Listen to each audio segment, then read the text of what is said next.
Okay, we are recording. We're in progress. Yes. I've already had a good week. It's good to be back in person. Yeah, so last week they were installing that door and it was just all kinds of banging. They're finishing in the back. It's, we have these Homeland Security grants.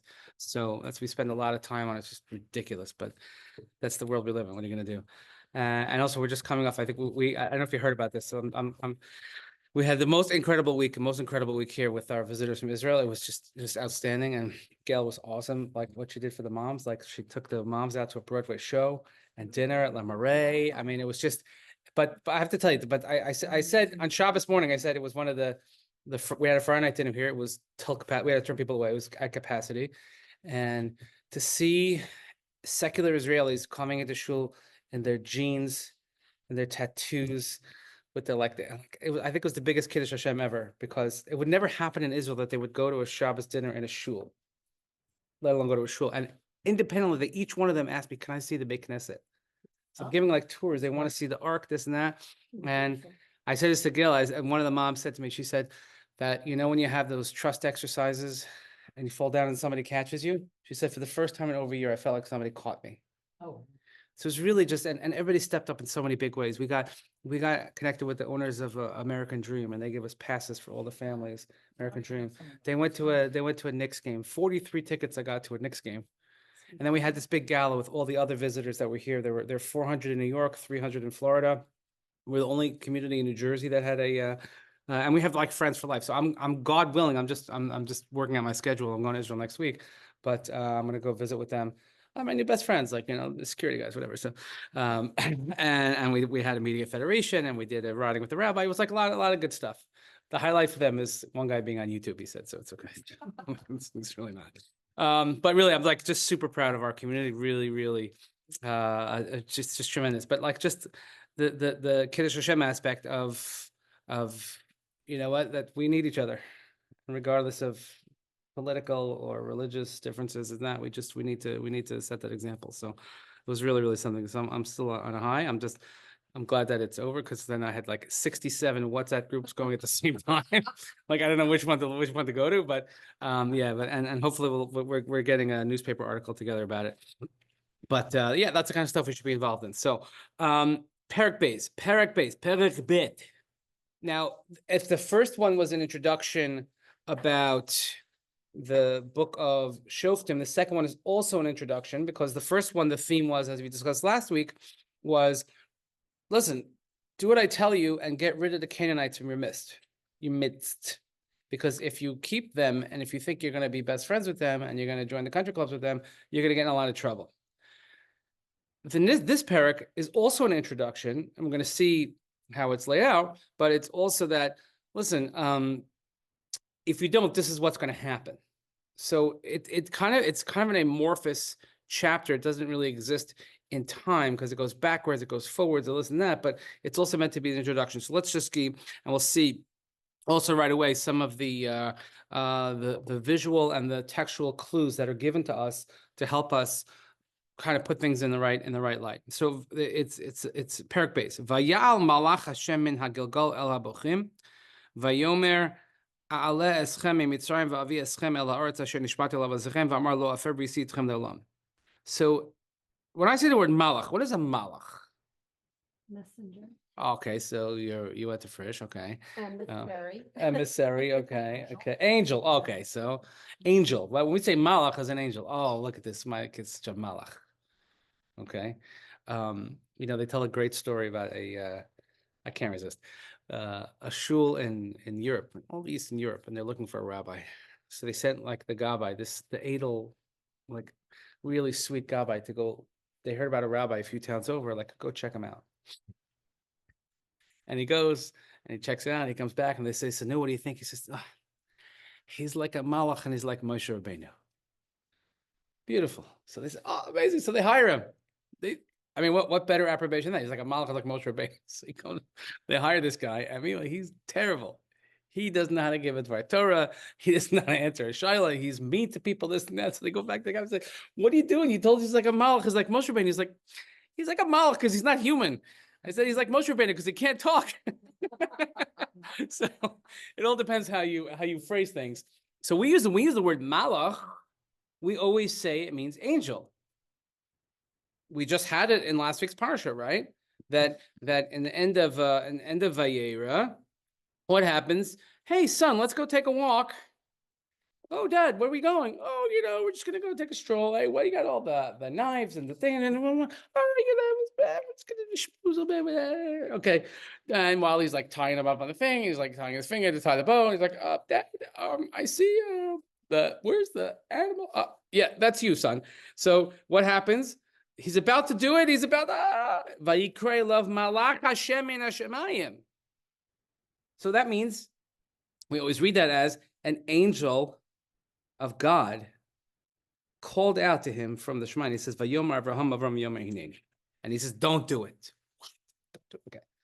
We also have, by the way, Vayishlach Yaakov Malachim in Parshas Vayishlach, which is coming up, that Yaakov sent Malachim, that he sent angels. So that comes into emissaries, messengers. So which is it? 3 people came to visit Avraham, beginning of the parsha. We told they're Malachim. They're angels. So what is it? Could be all of them. Oh, yeah. How? The angels were sent to do a task, to complete a task. So what you're saying is that an angel is a messenger. He or she can be. Well, he always is. An angel is a messenger. That's why you had to have 3 angels visiting Avram, because we're told that angels are also very limited, that they can only do one thing. They can only do one task. One came to heal Abraham. One came to tell Sarah the good news. Right? Exactly. So it is rooted in the same word. Someone who's an angel, you say, when somebody does something amazing for you, right? All these visitors, they kept saying to us, you guys are angels. Like I said, we're shlichim. We're shlich. We had an opportunity in front of us, and we took the opportunity, we seized the opportunity, and we did whatever that it is that we could to give you that which you needed, the respite, the fun, whatever it might be. And we're angels because we are messengers. I'll tell you an interesting application of this is and this comes from, if you want to have the deepest and most profound understanding of the laws of Shabbos, I suggest you read a book called The Sabbath. It's a very skinny book, a little skinny book, The Sabbath, by dying Dr. I. Grunfeld, who was one of the preeminent scholars of Reb Shamshon Raphael Hirsch. Reb Shamshon Raphael Hirsch wrote everything in German, so he translated out of it into English. So the introduction to the Hirsch Chumash. But this book called The Sabbath by Dayan Dr. I. Grunfeld, that's how Yankees write their names, Dayan Dr. I. Grunfeld. And in it, and he gives an introduction to what is it that's prohibited on Shabbos and what is allowed. So when I say, what can't you do on Shabbos? The answer that 99.5 out of 100 would say, you can't do work on Shabbos. So then I ask you, students of Frisch and other fine institutions, what is the Hebrew word for work? No, it is not. Avodah. Avodah, right? See, you're too smart for your own good. So avodah is work. But what's prohibited on Shabbos? Melacha. So what's the difference between melacha and avodah? Okay. But so in other words, That's as far as my. that's pretty good. That's not. After education. No, that's pretty good. So you can't like tear, you can't burn something down. Is that productive? You can't tear things. Changing. It's a lot. I mean, there's a lot to process. So I'm just, leading on. The answer that Rabbi Grisfeld gives is what? Like service?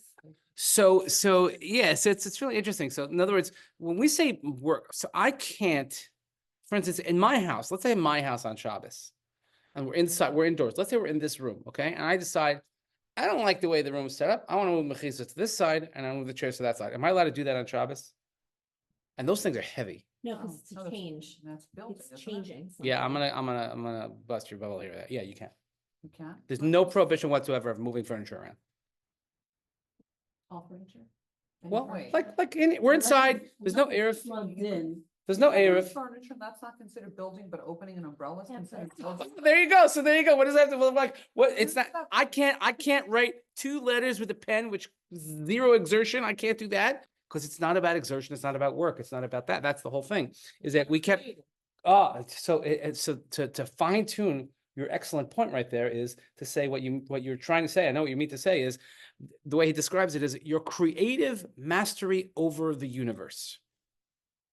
So the word melacha means if I am a messenger, using that messenger theme, where God gives me certain talents where I can manipulate, I can create, I can do things in the universe in a creative fashion. And how do we define that? By what you said in the Mishkan, that what was done in the Mishkan. So it has nothing to do with exertion. That's just however those are categorized by their main categories and their subcategories and subcategories. That's malacha. But that's what it means. A malach is a messenger. So when you are able to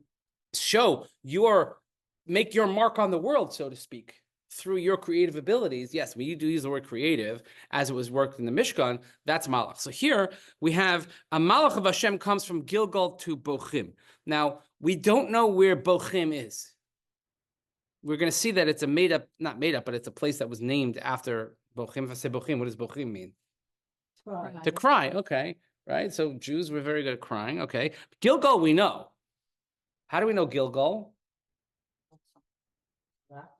Well, yeah. No, we had it in the beginning of Yehoshua, in chapter 5 in Yehoshua, when the Jewish people came, a monumental thing. I'm going to go back to it in a second, but already. So in other words, when you read Sefer Shoftim, you automatically compare it to Yehoshua, especially when you have these things. So there's two similarities here. First of all, Gilgal, and also Malach Hashem. There's also the episode where Yehoshua encounters a Malach. Okay, we're going to look at that as well. So anyway, he says, I'm going to bring you up from Mitzrayim. I'm going to bring you to this land, which I promised to your forefathers. And I said, I will never abrogate my covenant with you. But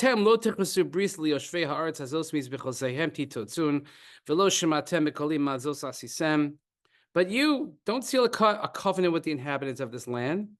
Break apart their altars, which are already told in Sefer Devarim a number of times. When you get into the land of Israel, you have to get rid of their gods, break down their altars, no remnants of their worship. But guess what? You didn't hearken to my voice. What have you done? What are you doing? I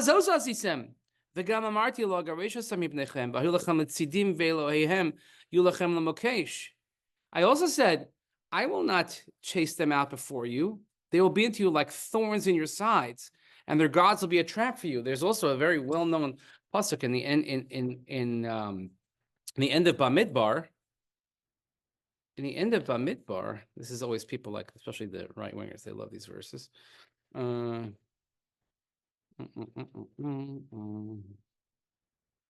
Parshas Matos. Here we go.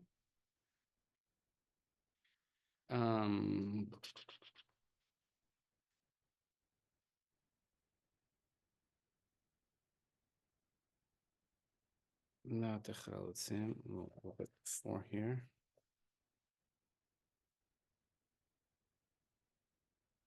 You know when you have it like in a different version, like I know it in my book where it's look at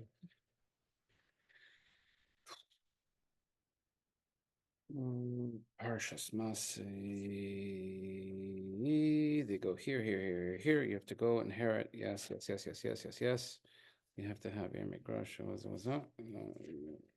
Oh my gosh, why can't I find this? Because it says very clearly in the pasuk, so clearly that I can't find it. See, that's why I need to write things down on my notes. I'm thinking like I know where it is, but it's like I know where it is. I just don't know where it is. The Torah says in the getting ready towards the end of Sefer Devarim, when you're going to go into the lands, you have to get rid of everything, because if you don't, what's going to happen? Here it is. V'imlo is exactly where I was looking. V'imlo sarishu es yoshvei haaretz mipnechem.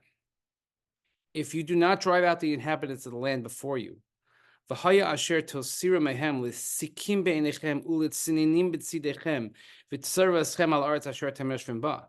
If you don't leave them, you know what's going to happen? The ones that you leave over, they're going to be pins in your eyes, thorns in your sides, and they will harass you upon the land in which you dwell.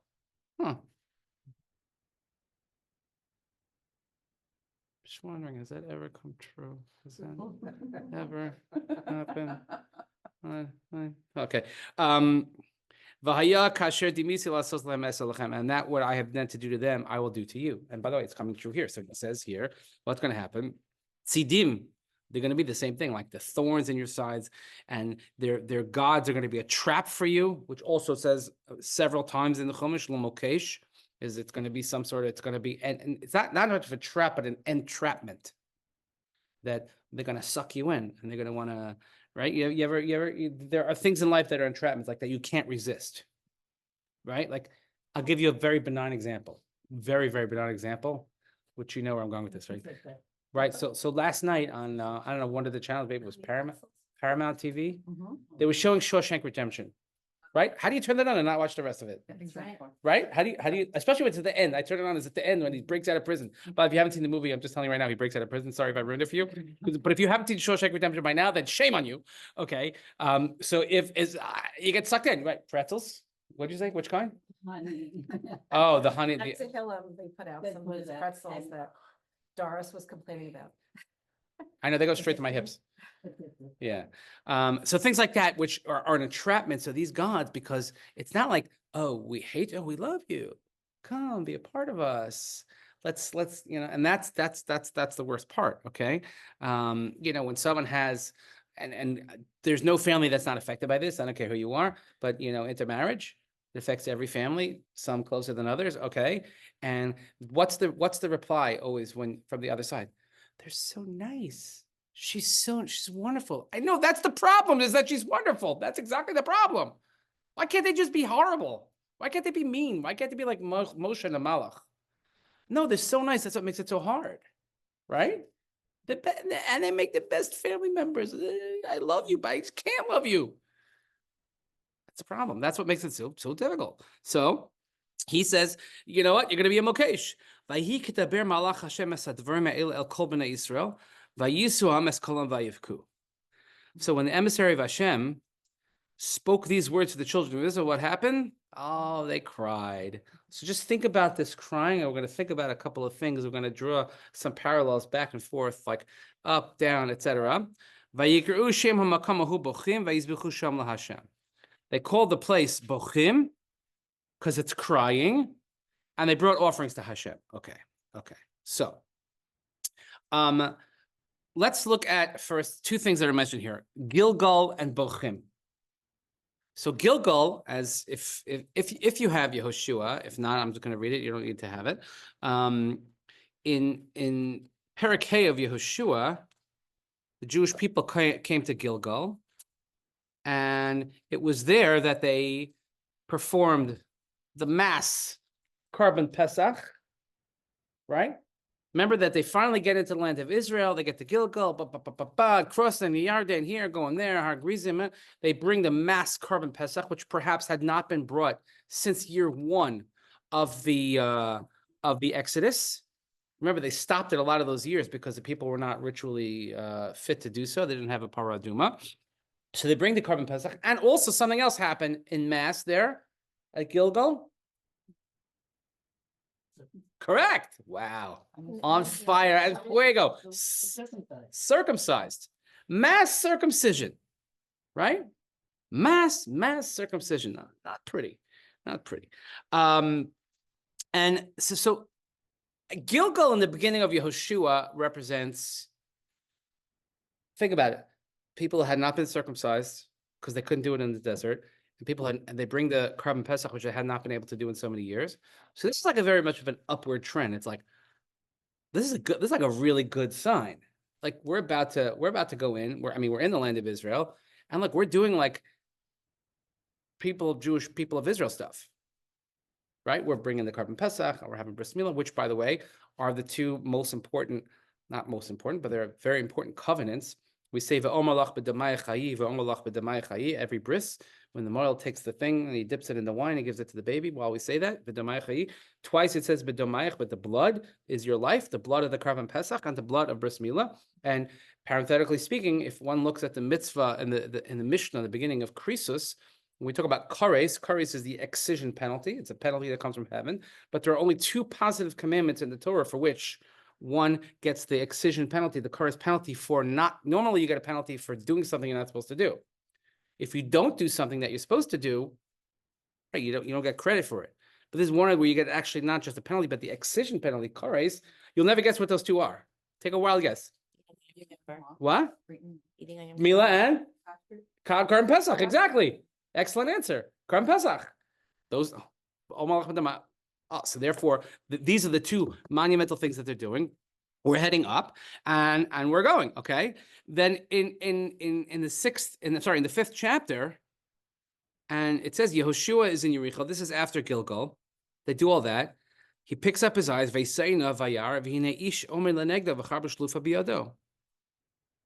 Vayomer Yoshua vayelech Yoshua vayomer lahalonu ato al mitzarenu. So Yeshua's in Yericho. He raises his eyes and he sees, oh, there's somebody standing opposite him with the sword drawn in his hand. Okay, and he says, "Are you with us or are you against us?" Vayomer lo ki ani sar tzva Hashem ata basi vayipol Yoshua al panav artza v'ishtach vayomer lamadon midaber lavdo.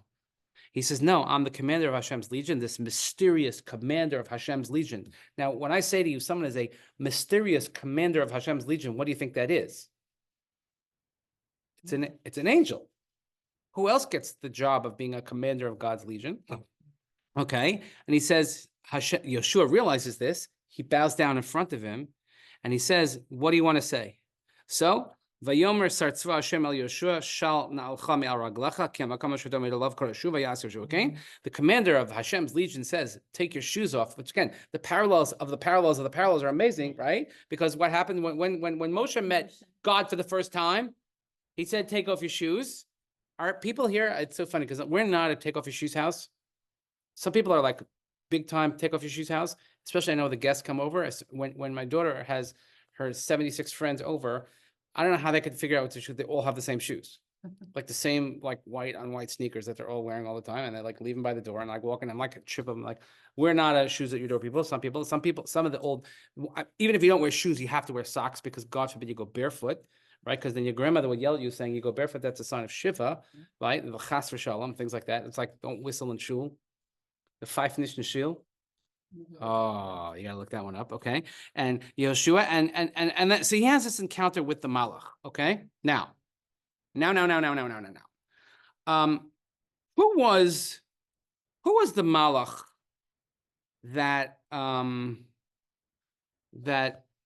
okay? So who's the Malach in our parsha?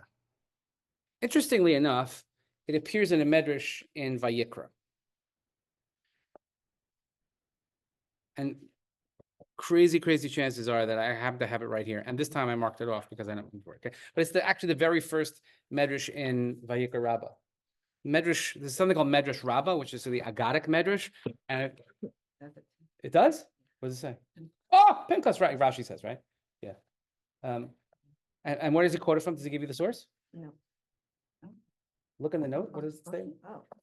Let's see. What does it say? Oh, we learn in Seder Olam that this was Pinchas. Okay. All right. Okay. All right. Oh, look at that. Look at that. What it says. Vayikra Rabbah. Guess where we are? Medrash Rabbah. Vayikra Rabbah. He said, and here Are we talking about the one in the one in Shoftim now. We're jumping in time. We're like the time travelers. Nevi'im were called Malachim, the Medrash says, and everybody's called a Malach. And it says also, Vayal Malach Hashem in Gilgal el Bochim, a Malach, quoting our pasuk, a Malach came from Gilgal to Bochim. V'chi Malach haya, was it a Malach? V'chal Pinchas haya. No, it was Pinchas. V'lama Koryas a Malach, Lam Rav Simon Pinchas b'shosh ha'isa ruach hakodesh shar alav hayupanav bo'anim boras kelapidim. Why was he called a Malach? Because when Pinchas would have the divine spirit resting upon him, his face would burn like a lapid, which is a torch. Okay, and therefore he's called that. Now, so okay, so it's Pinchas. Wait, why Pinchas? So who's Pinchas? Oh, Yeah, He killed. I don't know. yeah. Well, grandson of Aaron, grandson of Aaron. He what? The Cosby Batsor. Correct, and so a lot of stuff that's coming full circle. When he, He invented shish kebab. right, He with killed the Cosby other guy Batsor and, can't remember his name. And stopped the fight. Zimri ben Zimri Salu. ben Salah. The story After Baal Peor. after that, when Bilam hired Balak hired Bilam. I can always confuse those names. Always. When he hired Bilam to curse the Jewish people, it didn't work out so well. Instead of cursing him, he said really nice things like "Ma tovu alecha." Like some people, I don't know. Let's say people are making weddings more than one in the same year, let's say, and they're thinking about wedding songs and things that they have to walk down the aisle to, things like that, right? Sometimes people walk down and they say Matovu Alecha. It's an old school thing, like where the cantor would walk down and sing Matovu Alecha, right? People always ask me, like, what do you like to walk down the wedding to? I'm like, I'm not walking down to anything. I'll already be down there. Like, leave me alone. Okay. I'm not in the wedding party. Like, you don't need me to walk down the aisle. Just in case anyone needs to know that. So Matovu, he sings like, we start off davening every day, Matovu Alecha, which is composed by Bilam. It didn't work. So they said, okay, let's go to plan B. So they got the Benos, the woman of Midian, and they infiltrated and they seduced. So Pinchas, and they did it quite publicly, quite publicly. It was like, the original MTV. And they have this terrible, like, lewd act taking place in public. And Moshe's like, oh, like, and everybody like, oh my God, right? Oh my God. Pinchas says, okay, we are not having any of this. He grabs his sword and or I should say more accurately, his spear. And as I mentioned, he invented shish kebab. So I'll let you do what you want with that. And his act, he's known as a zealot. It says Bekano es kinasi, and his reward was actually that he gets bris kihunas olam. So anybody who is a Kohen, has a family member who's a Kohen, married to a Kohen, then you could thank Pinchas for having that distinction because his descendants became Kohanim forever as a result of this. Okay, so Pinchas then, wait a minute, he's the grandson of he goes into Israel and he's the one that's already now. This is, some after Israel, it's, I don't know, whatever, 30 years later. We don't know when this is taking place, by the way. It doesn't tell us clearly when this is taking place. But Pinchas also, we have a legend, and the Medrash tells us that Pinchas becomes Eliyahu HaNavi. Eliyahu HaNavi is Pinchas. And that's why, based on this tradition, if you ever go, when's the last time anybody here was at Har HaZeisim? Wait, I thought Eliyahu was not a Kohen. So if Pinchas is a Kohen, how could? No, Eliyahu, so that's the whole question. So this is an interesting thing. So when's the last time anybody was at the Mount of Olives? Years, years ago. Wow. Har HaZeisim is the best view of Jerusalem. I have artwork in my house, Dafka, from that point, where it's my wife's favorite vantage point. When you look from Har HaZeisim to the Har HaBayit, and you could see it, it's the clearest view that you have of Har HaBayit from there, from that lookout. It's called the Gandhi lookout, named after Rechavam Zevi. Rechavam Zevi, who was a great member of Knesset, and then if you look over towards like the Hilton Hotel, that's where he was murdered. Inside the hotel, he was having a conference, and he was murdered there. But if you look over there, only twice was Jerusalem conquered from that side. Once in the time of King David, and once in 1967. So it's historical. But from that wall, there's a gate that's sealed up. There's a gate that's sealed up to the old city, and there's also graves in front of it. And those are not Jewish graves. It's that the enemies, they thought that since the Kohen, they thought that Mashiach was going to come from Eliyahu Navi, from Pinchas as a Kohen, so they put graves there, so they wouldn't be able to enter. Huh. But Mashiach comes from other places. Okay, fine. So that's that, but that's part of that legend. So Pinchas is making this announcement. Now, why Pinchas? So here's something really interesting, that if we look in the beginning of Yehoshua, okay, in the beginning of chapter 2, verse 4, remember the story of Rachav? We're getting a lot of stuff that's coming full circle here. We're going from Bereshis to Yeshua to Bamidbar, this and that. Who is Rachav? Right, the innkeeper. That's the PC way of saying it. Exactly. Rachav Hazona. She gave Mamish Mazon. Mazon. That's where Zona comes from. Mazon. If you ever watch Yehudim Ba'im, Oh, they're so funny. amazing. So the one that they did when they dress up like Esther. That's a great Zona. Zona. Okay. Yehudim it's a great Israeli parody short show, bits. but they throw all a lot of like classical Jewish things like Rambam, Tanakh, the Rambam. Yeah, it's so good. Anyway, so she takes these two people in the house. She hides the two of them, and they make a deal with her to save. Look, if you come back, I know you're going to destroy us all, whatever, and sneak into the city in Jericho, but please save us. And they keep their word. Who are those two, by the way? Who are those two? The Radak says, "Vatitzpanei kolech vadot ubemidrash elu shnei meraglim hayu kolev o Stop it. Pinchas." Kalevu Pinchas. We didn't do that when we learned Yoshi. Yo, we sure did. Anybody remember that? You weren't here that day. Do you remember that? I don't. I was just checking. I don't. Oh, you'll find chapter 2, verse 4. She's going to find it in there because she had it. She did. She has it. She has it. Although we have to go to our official scribe of the class, Rachel, and see. But she only puts down book references. So it's like Everything down. okay, that's good. Anyway, so a lot of this is coming full circle, and then some, because in the beginning of the story of redemption into the land of Israel, it's Pinchas who does the actual with Kalev to make sure that the Jewish people are going to get in and they're going to keep their deal, whatever. And now it's Pinchas who's saying, yeah, you guys didn't, look, I was there. You didn't do what you're supposed to do.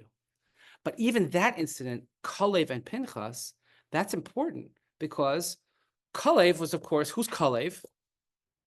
One of them. Ben Yehuda. Morocco. Correct. He's one of the Meraglim, but he's one of the good ones. Yeah. He's one of the good ones. Okay. He's one of the good ones and by the way, what were they called when they send in Yehoshua in chapter 2, when Yehoshua sends them? You're not going to believe this. Okay. Meraglim. Here they're actually called Meraglim. In the story of the Meraglim, they're never called Meraglim. In the end of Devarim, we have an episode called Meraglim, or end of Bamidbar. But in actual Shlach, we never use the word Meraglim, even though they're called Meraglim. Here they're called Meraglim. So you could argue that this Meraglim is a tikkun because they were supposed to go in and give a report, do their job. They went, they did their job, they did things right. What happened when Moshe sent? They went. Definitely said that when we learned. Thank you. They didn't do their job. They didn't do their job. And everybody, and by the way, and what was the result when the Meraglim came back? Well, I'm just gonna, you're not gonna believe this. This is just unbelievable. Okay. The Meraglim came back with their report. Okay, let me just read the pasuk. They said Amalek because they said everything's great, giant fruit. Yeah, but the only problem is Israelis are rough. Like you're gonna have to wait online for like useless things and not get anywhere. You're gonna have to like figure out like we can invent a camera that monitors your heartbeat every millisecond, but we can't figure out how to make a sink that doesn't get your shirt wet every time you turn it on. Okay, that's Israel for you. That's what he was saying in effect. I love every second of it. Okay, I can't wait to be there. So Vayas Kalev says no, and they said no. They're stronger than we are. This and that. They're going to eat us up. Okay. Vatisa kol haida, after this back and forth, and the 10 versus the 2, and the 10 versus the 2, and the negative versus the positive, and Kalev is the one who spoke up. Yehoshua didn't. Yehoshua has a prominent role, obviously, in the book of Yehoshua. Kalev has a very prominent role, and we just saw that, of course, he gets the land of Hebron, named after him. Hebron, which we just acquired, which we're acquiring this week again. Hebron. Vatisa kol haida ve'etnu kalam, the whole people, they took it in. What happened? They cried. So the original place called Bochim is really Kadesh Barnea. And we try to fix that up with Pinchas. Pinchas and Kalev fix it. And then they unfix it here in our parsha, our thing. Like now we're a place called Bochim. As a result of that crying that night, by the way, Tisha B'Av, Hashem said, like your grandmother said, or your mother said to you, oh, you want to cry? I'll give you something to cry about. Okay. And that's exactly what happened. Hashem says, the Gemara tells us, you cried on that night, forever and ever this night will live in infamy, and terrible things will happen. And we can list on and on and on and on and on the millions of terrible things that happened on Tisha B'Av Dafka, that happened because of that, and including, which is not listed in the Gemara, the death of Thurman Munson. Tragic death, which I found out my parents told me when I was in camp, and it was very sad.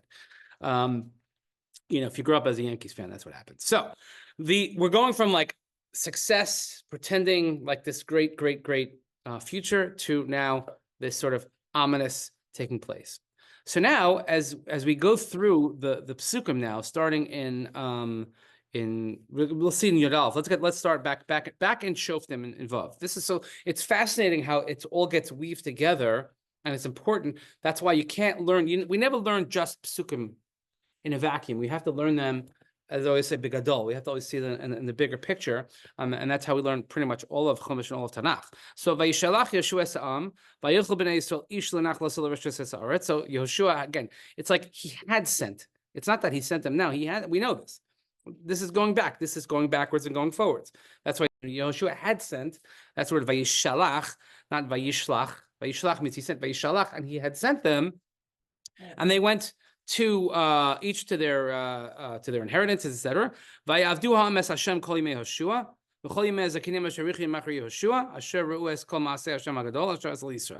And they served Hashem as long as Yeshua was alive, and the elders, those who outlived him, they were good. Why there's an extra vav in Yeshua, I don't know. He dies at 110. Okay.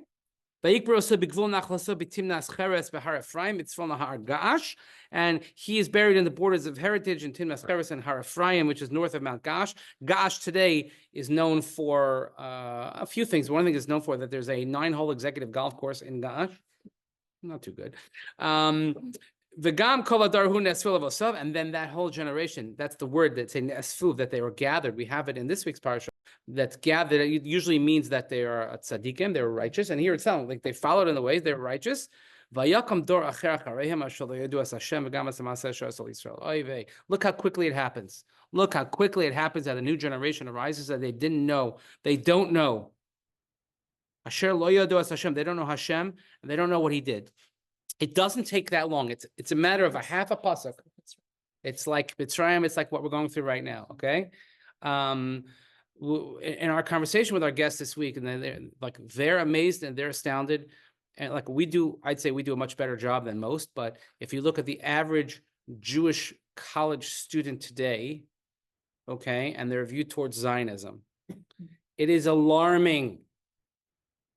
Forget about the ignorance, the anti.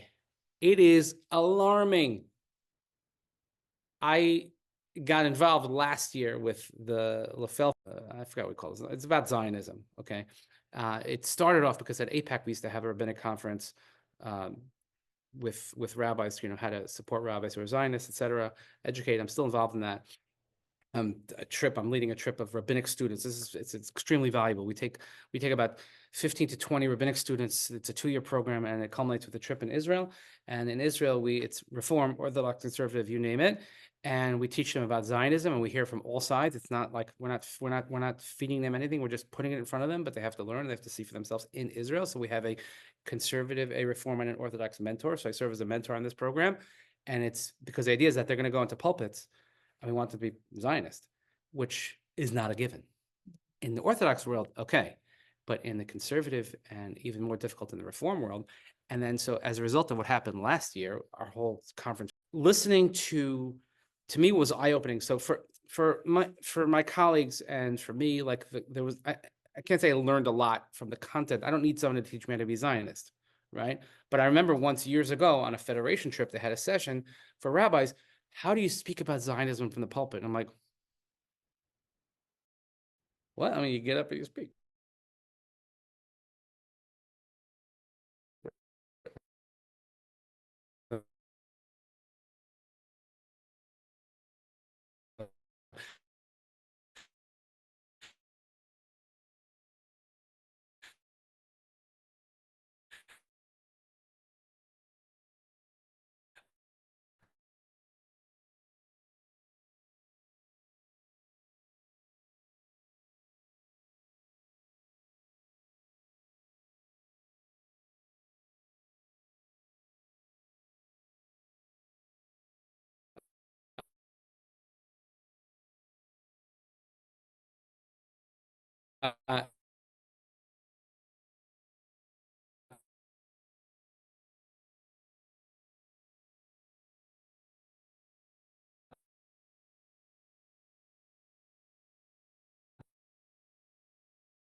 It's not a given.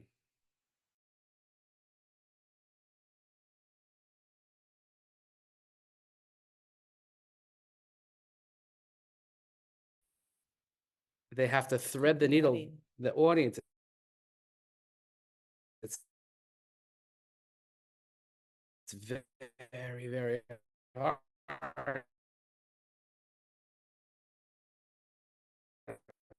And when you're dealing with a J Street and you're dealing with the Sanders trying to pass a vote tomorrow, it'll never pass, but still, but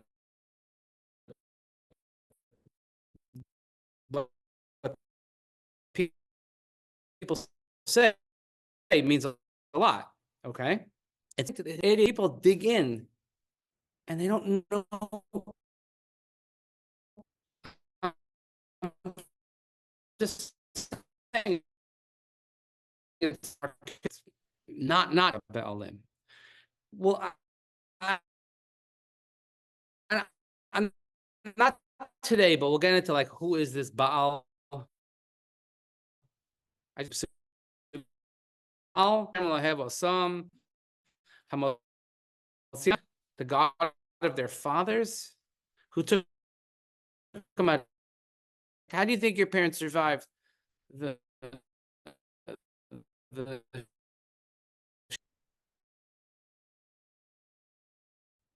and like on here? Was there no succession plan after Yeshua? Ah, yeah, I have to listen to this shit.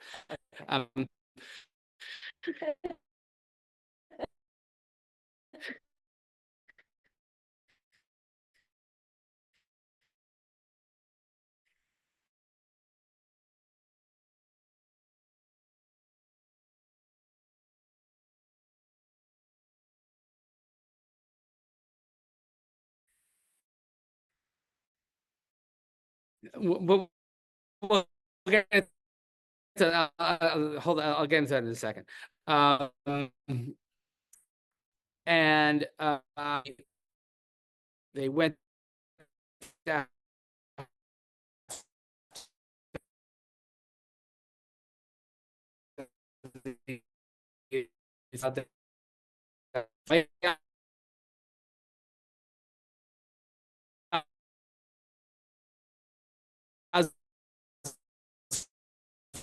Shem,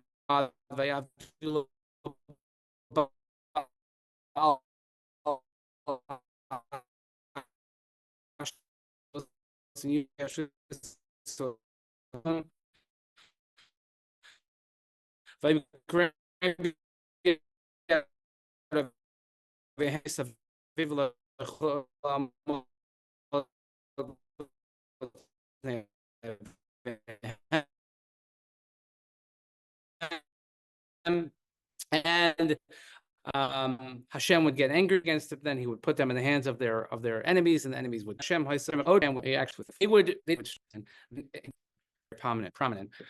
But it's interesting to look at those parallels between Sefer Yeshua and fixing and unfixing and refixing and doing all this all the way back to Bereshis even, which is crucial. So it's really interesting. And then of course we get into some of the characters of who actually the Shoftim were and some of the incidents. But 2 chapters of introduction, one each with a distinct purpose. Get rid of your neighbor, don't keep them around, and if you don't listen, which you didn't, this is what's going to happen. And we see exactly what happened. So that's we'll leave it at that. So yeah. God. There were 2 references to a place called Bothing. In the pasuk, yeah, In just here or? just here. I don't think we have in. Jump back and forth. Was there another? No. Bothing? The only one to my knowledge, again, my knowledge is limited, but to my knowledge is when Rivka dies, which her death is not even recorded in the Chumash, which we have discussed, but it's called Alon Bachut. But no place called Bochim. We don't know this place. We don't know Bochim where it is. It's not you're not going to find this easily on a map. So it's something we're trying to figure it out based on context. This is kind of speaking in this colloquial sense, and not necessarily in a specific sense about where this actually happened. We're not saying we don't know when this happened. This is giving us a history lesson and a future lesson at the same time, which is a very unusual structure in the text. So, yeah, God will leave it at that. And us, we're here next week, and then. Oh, not because I'm leaving Wednesday and I'm back Monday, so it'll be good. So Given our inability to function without a leader, why not just have a cycle where the leader is announced before the person dies, so that if there's. yes, the first thing you do when you get appointed president of the shul is you announce your successor. You look for the successor. That's what successful people do, right? Yeah. Okay. That's why. Anyway, have a wonderful day. So just to tell us that our current crisis is a crisis of leadership.